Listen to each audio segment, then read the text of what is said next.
IPL final ಪಂದ್ಯ ಇಲ್ಲೇ ನಡೀಬೇಕಿತ್ತು. ನಿಯೋಜಿತ ಮುಖ್ಯಮಂತ್ರಿ ಡಿಕೆ ಶಿವಕುಮಾರ್ ಅಭಿನಂದನೆ. ನಿನ್ನೆ ಗುಜರಾತ್ನ ಮೋದಿ ಕ್ರೀಡಾಂಗಣದಲ್ಲಿ ನಡೆದ ಐಪಿಎಲ್ ಫೈನಲ್ ಪಂದ್ಯದಲ್ಲಿ ಜಿಟಿ ವಿರುದ್ಧ ಗೆದ್ದು ಬೀಗಿದ ಮತ್ತು ಸತತ 2ನೇ ಬಾರಿಗೆ ಟ್ರೋಫಿ ಎತ್ತಿ ಹಿಡಿದ ಆರ್ಸಿಬಿ ತಂಡಕ್ಕೆ ನಿಯೋಜಿತ ಮುಖ್ಯಮಂತ್ರಿ ಡಿಕೆ ಶಿವಕುಮಾರ್ ಅವರು ಅಭಿನಂದನೆಗಳನ್ನು ತಿಳಿಸಿದ್ದಾರೆ. ಇಂದು ದೆಹಲಿಗೆ ತೆರಳುವ ಮುನ್ನ ಸದಾಶಿವನಗರದ ತಮ್ಮ ನಿವಾಸದ ಬಳಿ ಸುದ್ದಿಗಾರರೊಂದಿಗೆ ಮಾತನಾಡಿದ ಅವರು, ಕರ್ನಾಟಕದಲ್ಲಿಯೇ ಈ ಬಾರಿಯ ಐಪಿಎಲ್ ಅಂತಿಮ ಪಂದ್ಯವು ನಡೆಯಬೇಕಿತ್ತು. ಆದರೆ ಗುಜರಾತ್ನವರು ತಮ್ಮ ಪ್ರಭಾವವನ್ನು ಬೀರಿ ಇಲ್ಲಿಂದ ಕಿತ್ತುಕೊಂಡರು ಎಂದು ಅಸಮಾಧಾನವನ್ನು ವ್ಯಕ್ತಪಡಿಸಿದರು.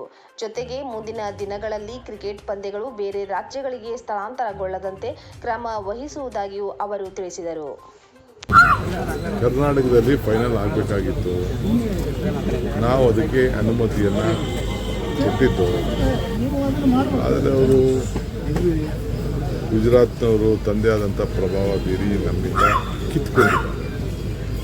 ಅದಕ್ಕೆ ಮುಂದೆ ಕಿತ್ಕೊಳ್ಬಾರ್ದು ಅನ್ನೋ ದೃಷ್ಟಿಯಿಂದ ಅದಕ್ಕೆ ಏನೇನು ಬೇಕೋ ಸಿದ್ಧತೆಗಳನ್ನು ನಾವು ಮಾಡ್ತಾ ಇದ್ದೀವಿ.